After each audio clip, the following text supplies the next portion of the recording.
continue throughout Kerr County. As of 8 a.m. this morning, Central Time, there are 95 deceased. I'm going to kind of break down the numbers for you. On adults, there's 59, unidentified 14. Children, 36, unidentified 13. Camp Mystic currently still has missing 5 campers and 1 counselor. Officials report there are 161 missing people in Kerr County area. Community members are asked not to conduct debris management of their property until directed by law enforcement. There is also a no burn ban in Kerr County at this time until further notice. Let me give you a visual. I know probably all of y'all have been in our community capturing the aftermath of this disaster.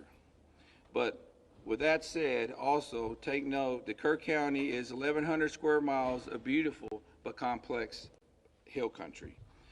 There are rural areas that may experience extended response times, areas where cell service is spotty, where the area is single-lane bridges and low water crossings. Sometimes evacuations is not the safest. Sometimes it's better to shelter in place. The hill country is not a one-size-fits-all place. First responders from emergency services throughout Kerr County promptly responded to the recent emergency as the situation unfolded. As with other significant events that are emergencies services encounter, this incident will be reviewed. You have my word. When or if necessary, if improvements need to be made, improvements will be made.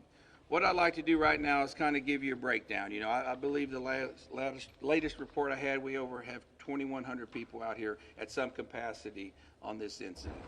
Okay, as far as Kerr County Sheriff's Office right now, what our office is currently doing, it's an all hands on deck. Everybody we got are out here, but also we have additional 2,000 plus people helping us. But as far as our patrol division, you know, right now they're involved in answering calls. Y'all have to remember, we still got day-to-day calls we have to handle. But they're also involved in different kinds of rescue and recovery efforts.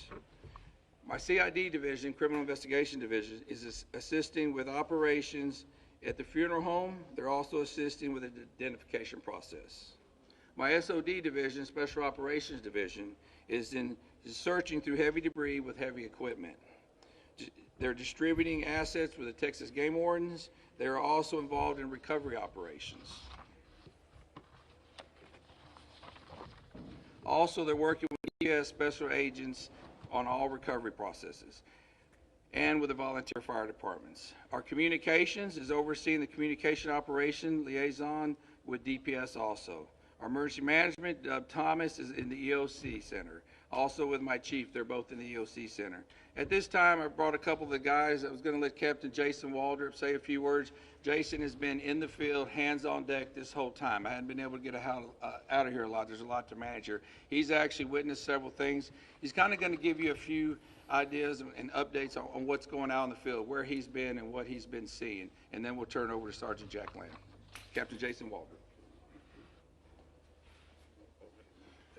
Nope. Go ahead, sir. So this we kind of give you all an update on some of the things that we as the Sheriff Department have been doing. One particular thing that we have done in order to help assist in locating the missing is we have coordinated a team with a local construction company, the Texas Department of Public Safety, some fire departments from within Kerr County, a fire department from Acuna, Mexico, and we are looking in Texas Department of Public Safety, some fire departments from within Kerr County, a fire department from Acuna, Mexico, and we are looking and searching the deeply impacted flood debris along the river. So these areas are where a lot of this debris is bottlenecked, so it's a lot of large trees, it's a lot of the vehicles, it's a lot of home structures have built up in these areas. So we are using very heavy equipment, excavators, skid loaders, to remove this material and do a deep impact search of where this is. So what we ask is, for those who are out there working, the local residents, the families of the missing, even some of the search teams, if you see these very large excavators working, please avoid these areas. We are trying to control these work sites. We have spotters on the ground, so as this material is being removed, we are looking for anything of a sign of a person that may be within this material. These operators have very limited vision with these large excavators, so please avoid these areas that they're working. We're still spotting areas up and down the river where we can take apart these materials and hopefully locate some more of the missing. So that's one main thing that we've been doing along the river to help this process. Sergeant Lamb. Thank you, Captain. Morning. Jonathan Lamb, Kerrville Police Department.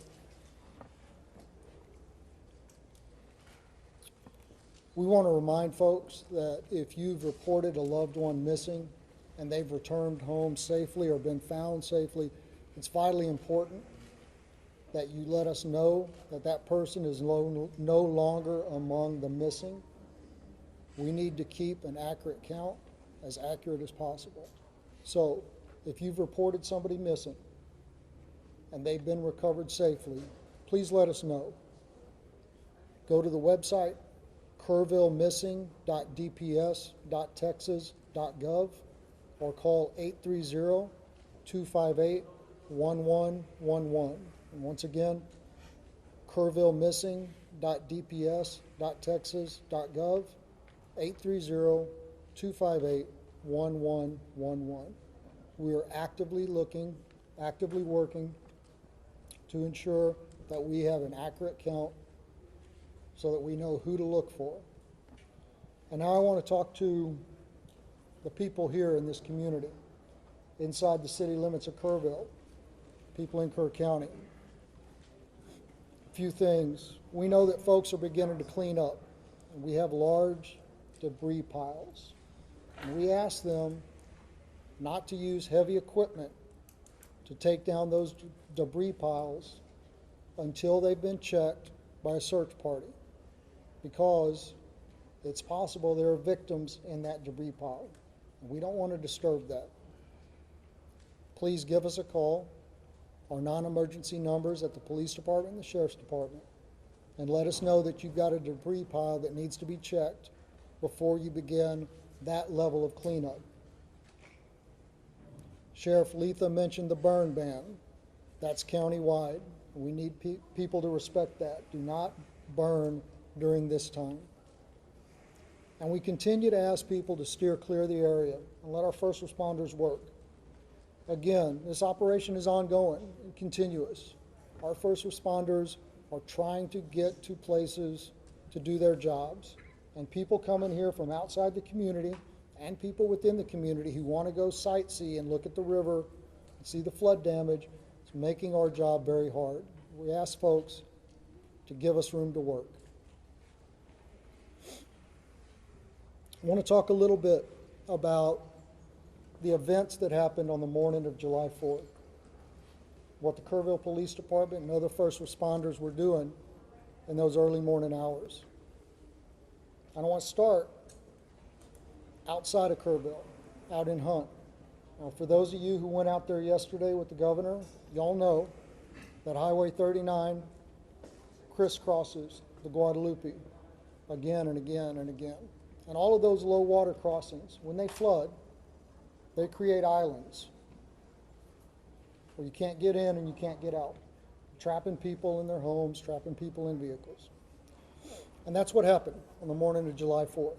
One of our patrol sergeants lives out there in Hunt, and he got up, he got ready to go to work, and he realized when he hit the intersection of FM 1340 and Highway 39 that he was trapped on an island that was Hunt, Texas.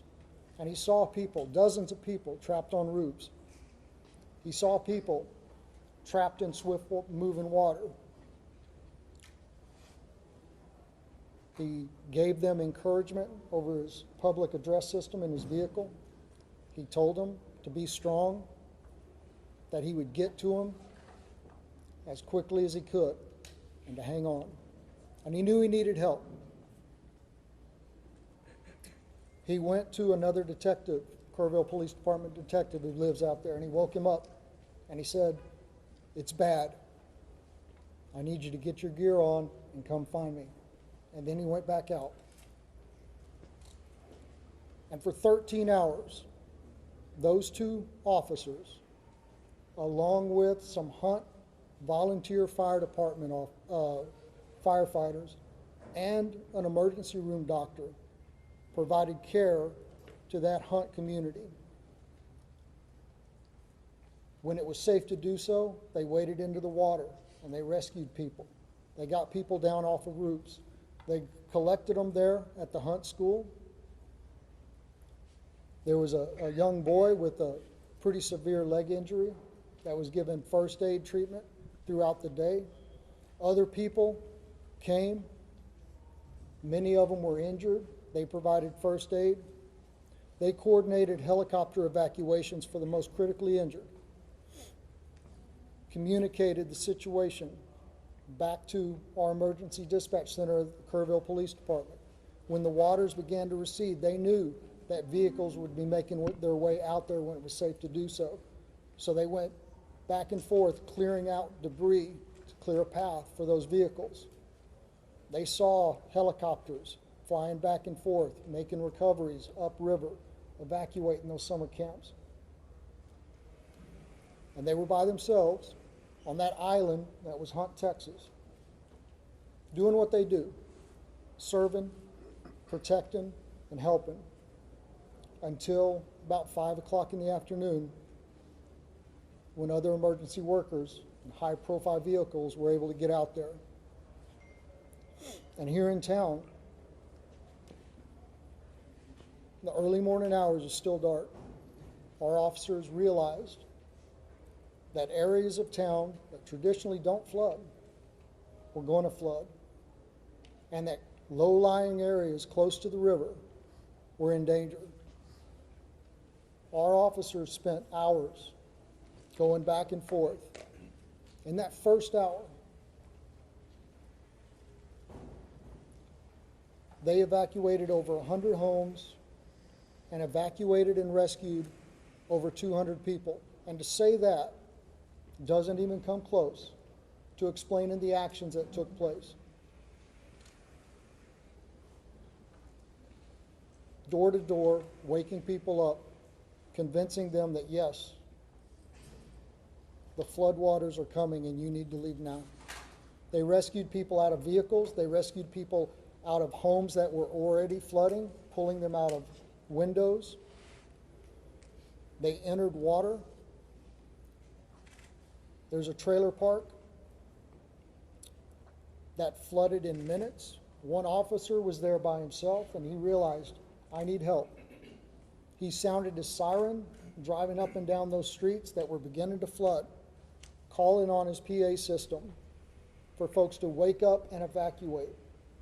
And then 2 other officers joined him through first thigh deep, then waist deep, then chest deep water as they went from RVs and trailers and rescued people, carrying them to safety through the water. Out on old FM 689, there were 2 people trapped in the water, clinging to a tree. 2 officers were there when the 3rd one drove up. And one of them was wrapping a 100-foot flex line garden hose around his waist to go into the water and rescue those people.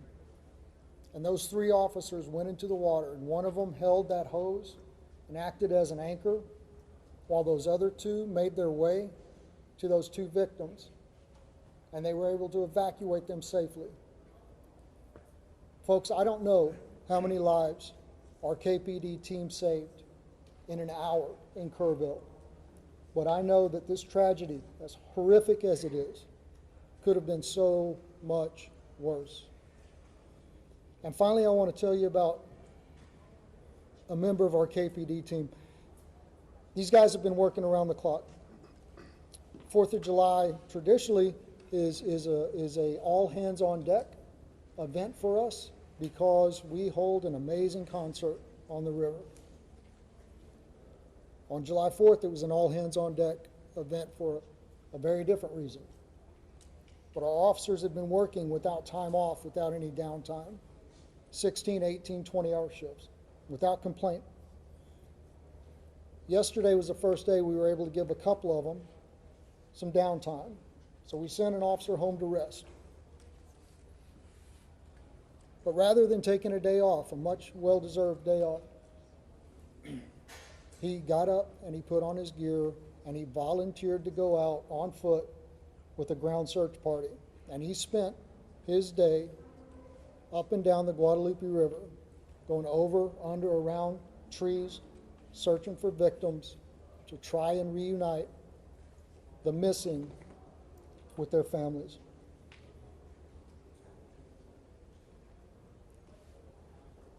I think that is Texans helping Texans in the greatest sense of the word. That's what community is.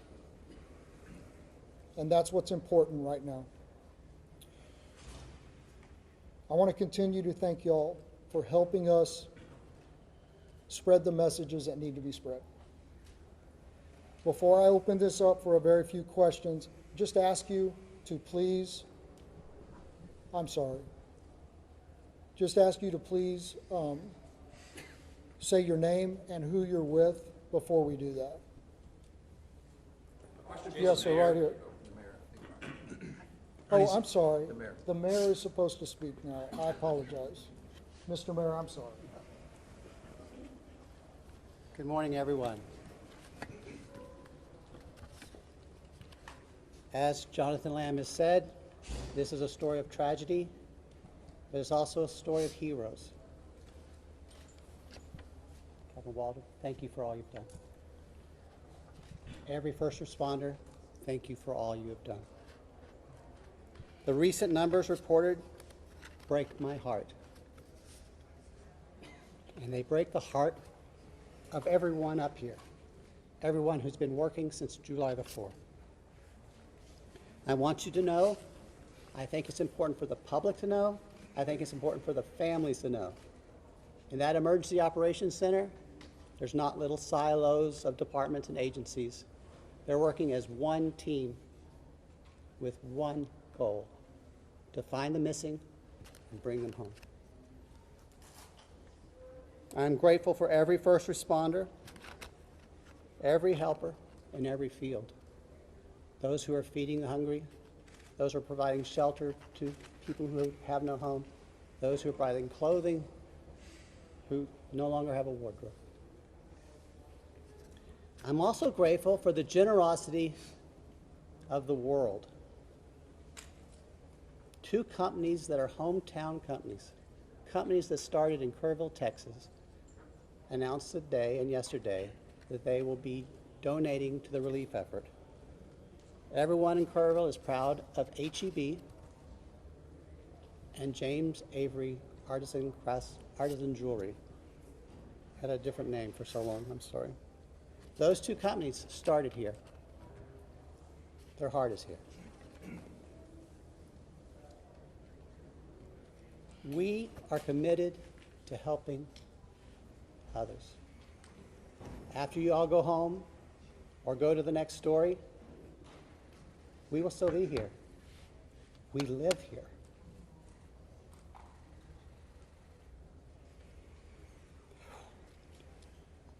We've lost friends here.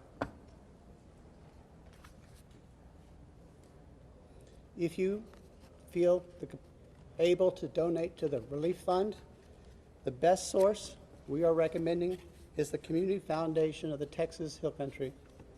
That's the community their website is communityfoundation.net. There's a link at the top of that page to help you donate. Now listen, I'm married to a retired first grade teacher. And I learned a little bit about classroom management from her. If you yell questions at us, we're probably going to pick someone else to answer, okay? So if you feel the need to yell your questions, I will feel the need to not answer the question. In first grade, they raised their hands. That might be a good start. Yesterday was a disaster, and I was embarrassed. Our town was embarrassed. Your viewers were embarrassed. and I don't want that to happen again. Now, I'm going to do something I've been told to do. I'm going to turn it back to Jonathan Lamb to start the question and answer period. However, please make my retired first grade teacher wife proud and raise your hands. Thank you. Okay, once again, just say your name, please, and who you're with, and I'd already called on you, so yes, sir. Thank you, sir. I'm Ernie Zuniga with KSAT 12 in San Antonio. A question for the sheriff.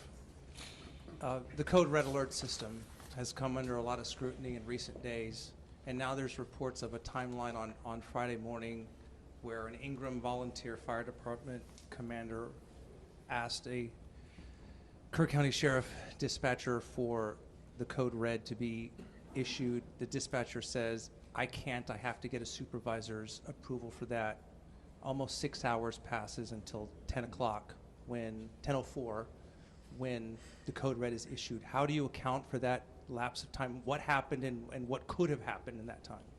Okay. As I've said earlier, with every significant event, with every emergency, we're going to have to, there's going to be an after action.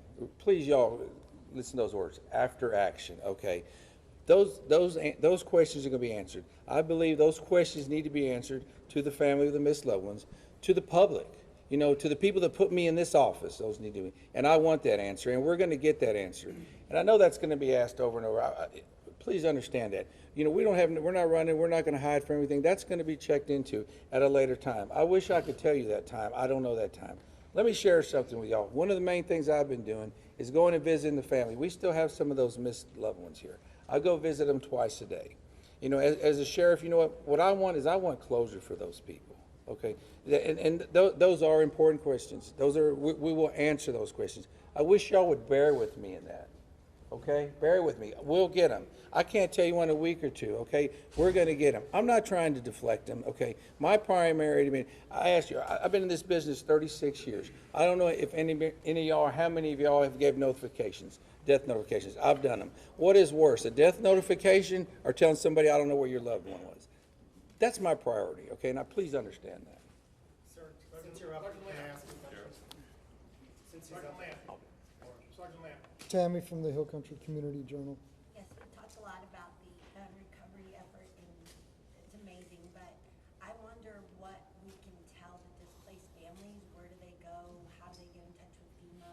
I think there's a lot of that, and we haven't had a chance to discuss it. Right, so unfortunately, I don't have the FEMA number. I know there is a FEMA hotline specifically for this, and I don't have it at my fingertips, and I apologize for that. We are pushing out the recovery information through our social media posts. The First United Methodist Church, 321 Thompson Drive, is still the shelter operation for displaced persons through this disaster. They are fully equipped and still accepting folks. Sergeant Lamb. Yes, sir. Lewis Amastor from the Kerr County League. Yeah. Sergeant Lamb, yesterday the governor's office said there was 161 missing. Is that a Kerr County number, or is that a roll-up number? Where are we at with the number of missing? It's my understanding that the number that the governor referred to was a Kerr County number.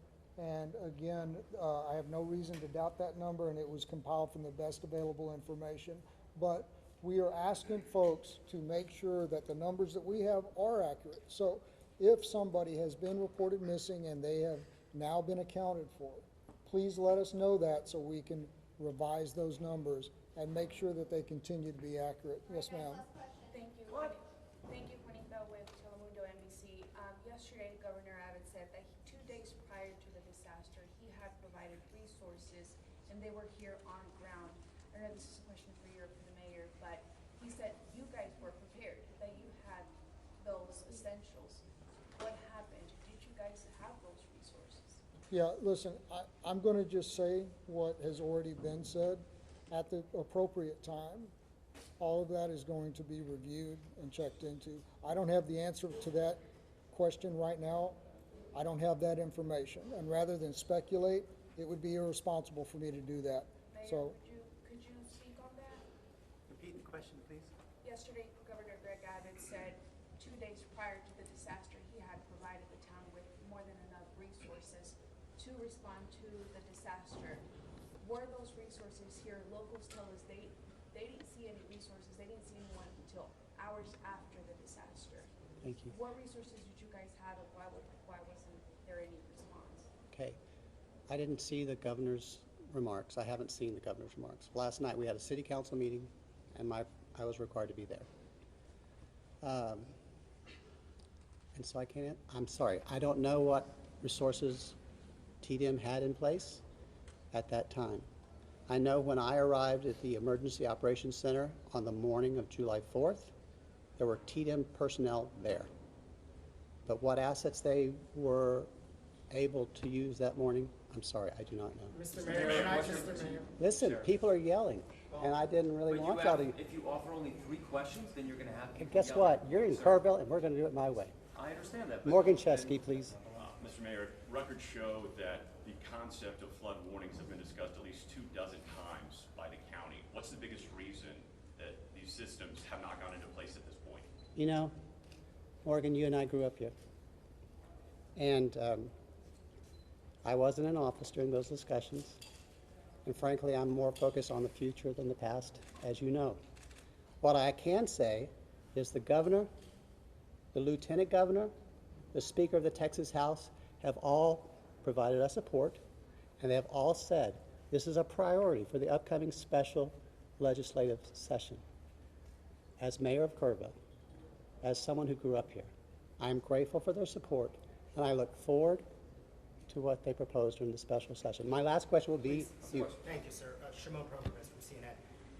The Lieutenant Governor said that on July 3rd that the county judges and city mayors were invited on a daily call Thursday to discuss weather forecasts. Were you on that call? Were you invited to that call? Do you know if the county judge was also on that? I can't speak for the county judge. That would be hearsay. And I'm not going to contradict the information you have. But I will tell you, personally, I did not receive a telephone call. You weren't invited to the call, I did not receive a telephone call. and you were never given any information about what assets were brought into the area. So I wasn't invited to the call. I'm not trying to deflect, No, but I understand. I But do you don't. know why any idea why that would happen? Or? Maybe I'm not a local mayor. I can't tell. All right. Thank you, guys. Oh, please, from Mexico, All right, folks, I appreciate that, and I appreciate the decorum that was shown this morning. So, as y'all are aware, gentlemen, just do me a favor, I'm not quite finished yet.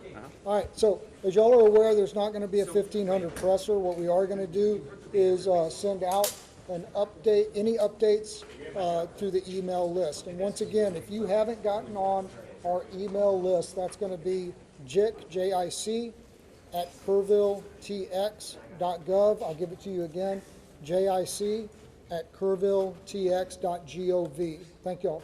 Sergeant, what time did your fellow officer tell us?